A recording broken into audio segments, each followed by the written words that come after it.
Bonjour à tous et bienvenue sur ma chaîne Tuto Afro. Si c'est votre première fois d'arriver sur ma chaîne, n'hésitez pas de vous abonner, de cliquer sur la cloche de notification pour ne pas rater une de mes prochaines vidéos, de regarder mes différentes vidéos.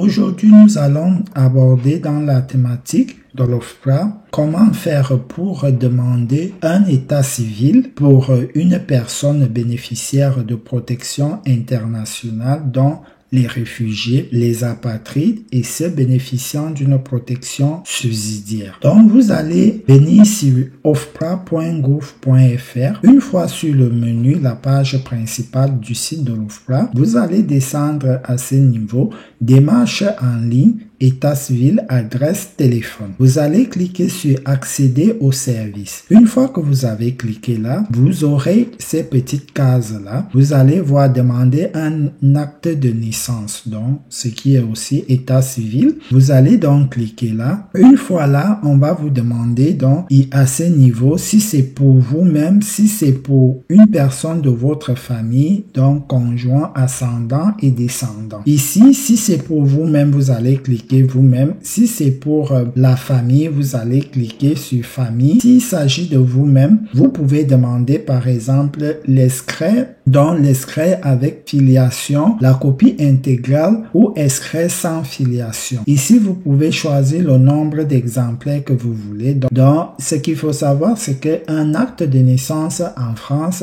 il a une validité de 3 mois. Donc, ça ne sert à rien de demander plusieurs et de les garder. Si vous avez besoin d'une seule copie, vous demandez une copie et quand on vous redemande, vous pouvez toujours redemander. Ici, vous allez renseigner votre numéro de dossier OFPRA disponible sur votre décision de protection internationale, sur votre convocation, sur la lettre d'enregistrement, sur tous les courriers que l'OFPRA a eu à vous envoyer. Vous allez trouver votre numéro de dossier. Vous allez prendre les 9 chiffres qui sont soulignés.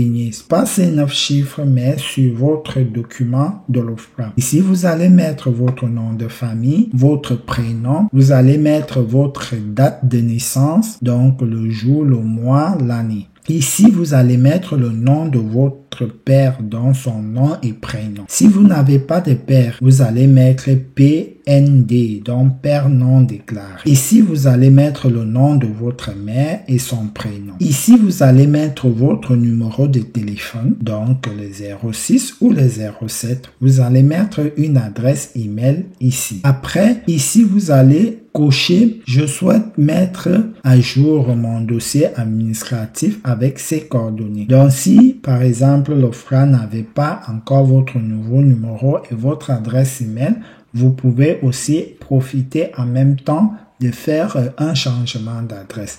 Donc, une fois que vous avez fait cela, vous cliquez sur « Je ne suis pas un robot ». Une fois que vous avez fini de le faire, vous cliquez donc sur « Enregistrer ». Vous allez recevoir à la page là que votre dossier a été transmis à l'OFPRA avec un numéro de dossier et par la suite, vous allez recevoir un SMS et un mail qui vous informe aussi que votre dossier a été transmis à l'OFPRA. Au bout de quelques jours, vous allez recevoir dans votre boîte aux lettres vos actes. Donc, si vous avez demandé 2 copies, vous allez recevoir 2 copies, ainsi de suite.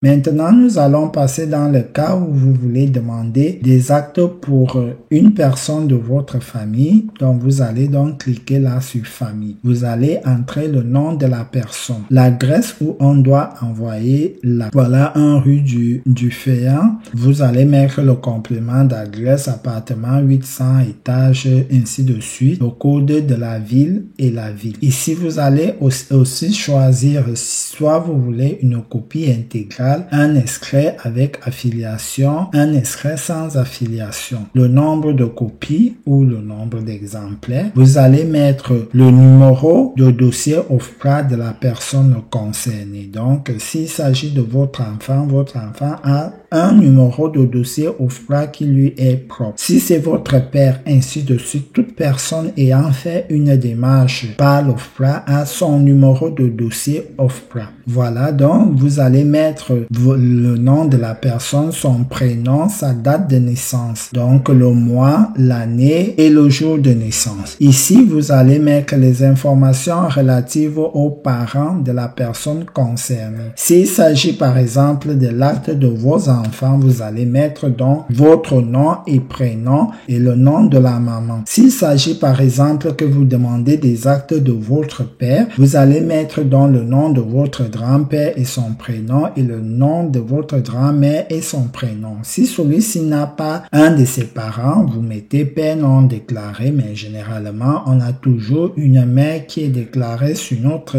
état civil. Donc ici, vous allez mettre un numéro de téléphone et une adresse email. Soit vous mettez un numéro de téléphone, soit vous mettez une adresse email, ça dépend de vous. Les deux ne sont pas forcément obligatoires. Après, vous allez cliquer que vous n'êtes pas un robot. Vous allez lancer l'enregistrement et ça sera la même chose. Vous allez recevoir des notifications par mail, par SMS et il y aura l'information directement sur l'écran en vous disant que votre demande a été transmise à l'OFPRA. Voilà, c'est ici donc que se termine cette vidéo qui consistait à vous montrer comment faire une demande d'état civil, une copie intégrale, un extrait avec affiliation et un extrait sans affiliation de soi-même ou de la famille, ascendant, descendant ou conjoint. À la prochaine pour un nouveau tuto.